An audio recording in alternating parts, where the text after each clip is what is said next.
Hello guys, मैं आपका भाई दोस्त educator of economics love Kaushik स्वागत करता हूं आपका सीए वाला में। और दोस्तों, सीए फाउंडेशन के पेपर आपके मस्त मलाई मक्खन गए होंगे, ये पूरी पूरी उम्मीद करता हूं। और अब आपके माइंड में एक क्वेश्चन चल रहा होगा कि सीए इंटरमीडिएट की तैयारी कैसे करनी है और किस टीचर से मुझे पढ़ना है। तो आपकी हेल्प करने के लिए एक बहुत बेहतरीन फैकल्टी की बात आपसे करने वाला हूं।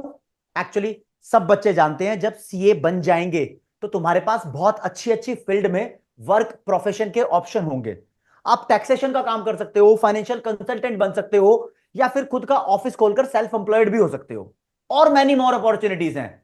इसमें ही एक सबसे बड़ी अपॉर्चुनिटीज है, सीए के पास होता है ऑडिटिंग का काम। और सीए इंटरमीडिएट में आपका paper number 5 that is auditing and ethics group 2 के अंदर होता है। बहुत मेजर सब्जेक्ट बन जाता है। और आपके लिए इंडिया की the best faculty that is Ankit Mundra sir CA intermediate में ऑडिटिंग पढ़ाने को है तैयार। आपको जानकर खुशी होगी, आज तक इतिहास में ऑडिटिंग में मैक्सिमम 96 मार्क्स स्कोर करने का रिकॉर्ड रहा है। और वो किसके नाम पर? अंकित मुंद्रा सर के नाम पर। 13 इयर्स से ज्यादा का एक्सपीरियंस अंकित मुंद्रा सर के पास है। खास बात है, चार्ट फॉर्म के अंदर बच्चों को पढ़ाते हैं, पूरा आईसीआई का स्टडी मटेरियल कवर अप करते हैं, इंक्लूडिंग प्रीवियस ईयर क्वेश्चंस। बहुत मेनी मोर फीचर्स बची हुई है अभी अंकित सर की, तो मुलाकात कराते हैं आपकी द अंकित सर से। हेलो एवरीवन, क्या हाल है आप लोगों के? कैसे हो बेटा? तो आइए, thank you love sir for such an amazing introduction. अब हम बच्चे को वेलकम कर रहे हैं सीए इंटरमीडिएट में। बेटा, ये फीलिंग कैसे लग रही है तुम लोग को? बड़ा बड़ा फील हो रहा होगा ना कि यार अब हम बड़े हो गए, फाउंडेशन में इतनी मेहनत की थी, अब इंटरमीडिएट की बारी है। तो बेटा, मैं आपका पेपर नंबर 5 लेके आ रहा हूं आपके साथ। पेपर 5 ऑडिटिंग एंड एथिक्स एक 100 नंबर का पेपर है। लेकिन इस पे बात करने से पहले थोड़ी बातें इंटरमीडिएट की कर लेते हैं। आप लोगों को अभी तक पता लग गया है कि इंटरमीडिएट में है सर टोटल 6 सब्जेक्ट, 3 ग्रुप 1 में, 3 ग्रुप 2 में। तो ग्रुप 2 का जो सेकंड पेपर है which we call paper 5 auditing and ethics, ये बच्चों को काफी डिफिकल्ट लगता है। क्यों लगता है डिफिकल्ट, अपन इसके बारे में बात करते हैं। तो बेटा, ये एक थ्योरेटिकल पेपर है, ठीक है, इसमें कैलकुलेटर का काम नहीं है। और यहां पे ये आईसीआई का ईगो पॉइंट बोलता हूं मैं इस सब्जेक्ट को। क्यों सर, आईसीआई का कैसे ईगो? क्योंकि लव सर ने बेटा अभी अभी आपको बताया कि सीए बनने के बाद तुम्हारे पास एक बहुत बड़ी अपॉर्चुनिटी है ऑडिट की। इनफैक्ट तुम्हें जान के बहुत खुशी होगी, इंडिया में मोनोपोली, लव सर ने पढ़ाया था, बहुत कम देखने के लिए मिलती है। और ऑडिट की तो मोनोपोली है तुम लोगों के पास। कंपनीज की ऑडिट एक चार्टर्ड अकाउंटेंट के अलावा कोई कर नहीं सकता। सीए इंटर में भी तुम ऑडिट पढ़ने वाले हो, सीए फाइनल में भी ऑडिट पढ़ने वाले हो। तो सर आपने ऐसा क्यों बोला कि एक डिफिकल्ट लगता है और ये ईगो पॉइंट है आईसीआई का? क्योंकि बेटा, जब इतनी बड़ी पावर तुमको दे रखी है, तुम्हारे साइन पर बड़ी बड़ी बैंक्स करोड़ों अरबों का लोन सैंक्शन कर देगी, तुम्हारे किए गए ऑडिटेड फाइनेंशियल स्टेटमेंट्स देखकर शेयर्स खरीदे बेचे जाएंगे, तुम्हारे एक सिग्नेचर की इतनी वैल्यू होगी कि सरकार मान लेगी कि हाँ, ये टैक्स जो भरा है ना वो सही ही भरा होगा। तो एक बहुत रिस्पॉन्सिबिलिटी, बहुत पावरफुल पोजीशन लेके बैठे हो। एंड विथ, जैसे स्पाइडरमैन में हमने देखा था, with great power comes great responsibility. तो पावर है, रिस्पॉन्सिबिलिटी भी है।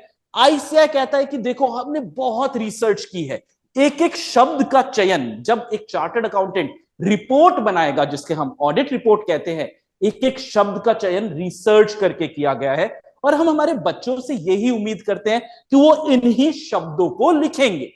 बस ये है एक पॉइंट कि बच्चा बोलता है मैं तो अपने शब्दों का प्रयोग करूंगा, मैंने बीकॉम में भी किया है, मैंने एमकॉम में भी किया है, मैंने 11th 12th भी ऐसे निकाली है, बोर्ड निकल गए सर, क्या इंटर नहीं निकलेगा? बस यहां पे बड़े हो गए ना बेटा। इंटर में ऐसा कहता है कि जो की वर्ड्स हैं, जो एकदम इंपॉर्टेंट वर्ड्स हैं, ये तुम्हें वैसे ही लिखने पड़ेंगे। लेकिन डरने की बात नहीं है, डरने की बात नहीं है, हम इन शब्दों से दोस्ती कर लेंगे। जब ऑडिट पढ़ोगे, ये 100 नंबर का पेपर आप पढ़ोगे, तो बेटा 30 नंबर तो आपके एमसीक्यूज हैं, केस स्टडीज ओएमआर शीट में हम सॉल्व करेंगे। 30 मार्क्स एवरेज स्कोरिंग अपने सीए इंटरमीडिएट के बच्चों का, पीडब्ल्यू के सीए इंटरमीडिएट के बच्चों का, सीए वाले का, पीडब्ल्यू का जो इंटरमीडिएट का बच्चा है, उसकी स्कोरिंग तुम्हें जान के बहुत खुश होगी। The average scoring is 23। Average scoring, हजारों बच्चा पढ़ रहा है एंड 23 मार्क्स ला रहे हैं। मतलब पास होने के लिए तो सर 17 नंबर का हमें और जुगाड़ करना है। हम पास नहीं देखेंगे, हम देखेंगे आज हमारा बच्चा जब ऑल इंडिया टॉपर रहा है और आज तक इतिहास में रहा है, 96 कोई तोड़ नहीं पाया। मुझे उम्मीद जरूर है कि तुम तोड़ोगे, लेकिन जब ये होता है तो 17 नंबर के लिए हमारे पास 88 मार्क्स का पेपर बाकी है। डिस्क्रिप्टिव 88 सर, 30 मार्क्स के एमसीक्यू, तो 88 मार्क्स कैसे हो गया? 100 नंबर का है, क्योंकि बेटा आईसीआई है ना, आपको ऑप्शन देती है। 18 नंबर के क्वेश्चन आपके ऑप्शनल होते हैं, तो 30 नंबर का आपका ओएमआर पे आप एमसीक्यू करोगे। एमसीक्यू में लव सर ने आपको एकदम एक्सपर्ट तो बना ही दिया है, मेरे को पूरी उम्मीद है इस बात की। तो हर सब्जेक्ट में इंटर में 30 मार्क्स एमसीक्यू, 70 मार्क्स लिख के डिस्क्रिप्टिव। क्या लिखना है, कैसे लिखना है, क्या नहीं लिखना है, कितना लिखना है, ये सारी बातें अपन करने वाले हैं। पढ़ने का तरीका तुम सभी के पास, मैं उम्मीद करूंगा। पीडब्ल्यू की मॉड्यूल है, पीडब्ल्यू की नहीं भी है तो आईसीआई की मॉड्यूल है, वो हमेशा साथ में रखना बेटा।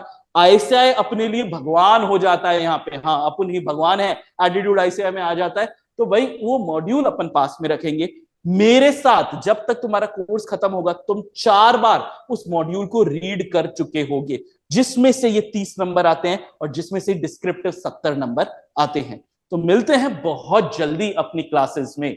लव सर, आपको क्या लगता है ये वाला बच्चा एमसीक्यूज में तोड़फोड़ मचा देगा? सर एमसीक्यूज को सॉल्व करने का एक्सपीरियंस बच्चे के पास सीए फाउंडेशन से है ही है, लेकिन मैं आपसे ये जानना चाहूंगा कि जो सीए इंटर में है 30 मार्क्स के एमसीक्यूज हैं, इसमें कोई नेगेटिव मार्किंग होती है क्या? Very nice question sir. ये फाउंडेशन तक आईसीआई करता है सर नेगेटिव मार्किंग। अब इंटर में आईसीआई भी रिस्पेक्ट देता है बच्चे को, नो नेगेटिव मार्किंग, ठीक है। तो हम 30 के 30 अटेम्प्ट करके आएंगे। 30 में भी सर 3 तो केस स्टडीज हैं, ठीक है, जिसमें 24 मार्क्स केस स्टडीज से सॉल्व होते हैं और सिर्फ 6 नंबर है जो जनरल एमसीक्यू आता है। 3 एमसीक्यू 6 नंबर के। तो बहुत बढ़िया, बहुत मस्त सब्जेक्ट है। मुझे तो लगता है कि सीए की दुनिया में एक नई वोकाबुलरी है और उस वोकाबुलरी से आप ऑडिटिंग के सब्जेक्ट के अंदर अपने आप को पहचानोगे कि हाँ, हमारे स्टाइलिश वर्ड्स ये हैं जो सिर्फ हमारे लिए बनाए गए हैं, हम इनका यूज करेंगे तो हम बिल्कुल ही अलग कहलाएंगे। तो इन चीजों को तुम समझोगे ऑडिटिंग के सब्जेक्ट में। बाकी अंकित मुंद्रा सर ने बहुत क्लैरिटी से आपको समझा दिया कि क्या सब्जेक्ट है, कितने मार्क्स का है, क्या उसकी ब्रेकेज है, एवरेज स्कोर क्या है, हाईएस्ट स्कोर अंकित सर दे चुके हैं। तो सर अगर मैं अभी यहां पर स्टूडेंट होता तो आपसे पढ़ने के लिए बहुत ज्यादा एक्साइटेड रहता, और अभी ये बच्चे एक्साइटेड है। वेरी नाइस सर, हम भी बहुत एक्साइटेड हैं इन बच्चों को पढ़ाने के लिए, क्योंकि इनकी जिज्ञासा, इनके सवाल इतने अमेजिंग होते हैं ना सर कि आंसर करने में बहुत मजा आता है। और ऑडिट को सर हम लिख लिख के भी करेंगे, हर चीज को लिख के करेंगे कि ऐसे कैसे 96 टूट के रहेगा सर इस बार। चलिए बच्चा लोग, बहुत जल्दी आप लोगों से ऑडिट की क्लास में मिलते हैं। Thank you so much. Ankit Mundra signing off, bye bye.